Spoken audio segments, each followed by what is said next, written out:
I was so astonished to see that Verstappen, that he kind of drew a line in the sand, said, "Listen, I talked about this. I've been clear about this before," and that's kind of a hill. That's kind of a strange hill to die on, isn't it? I mean, you're fighting for sixth place in the race. I couldn't understand it. He wasn't throwing away a win here, and Perez had done so much for Verstappen. He's led him through without complaint so many times before, especially Abu Dhabi last year, which won Verstappen the championship. So that was remarkable to me. And there are people on Twitter going, "Oh no, but this is how a fighting driver fights and stuff. He has to fight for every corner." And I'm like, for me, that's rubbish, because drivers. This is a team sport at the end of the day, and you need to have your team on side. You talk with so many people, you have so many team members around you that's crucial for your success. And I'm not even talking about your teammate.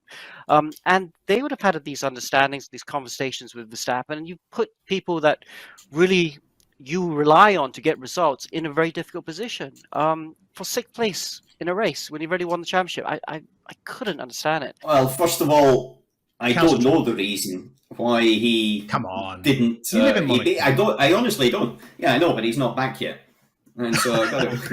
But I read somewhere that it related back to Monaco qualifying. And that's when, if you remember, Sergio Perez had the accident. Now, I don't know if this is true or not, and it seems a bit far-fetched, to be honest with you, that it's due to the fact that something happened there.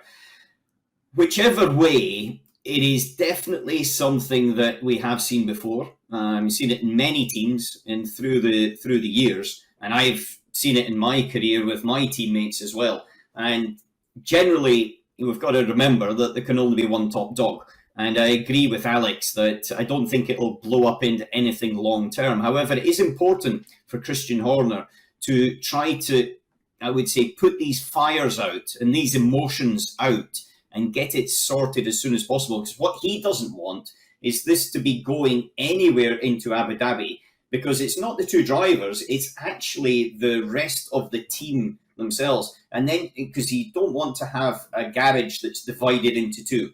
You've got enough problems fighting everybody else without actually fighting yourselves. And that's something that Christian, if we go back to Istanbul, I can't remember the year with Mark Webber and also Sebastian Vettel, multi-21. He's had experience of it in the past, and he's seen it as a racing driver when he was driving himself. And so, therefore, it's something he'll be very aware of. But I do think it's something that they need to get, I would say, a lid on. I don't think you'll ever stop it, and I don't think you'll ever change someone like Max's mind or Sergio's mind in reality on the other side of it. But what is likely to happen out of this is Sergio will be much, much less reluctant to assist in the future.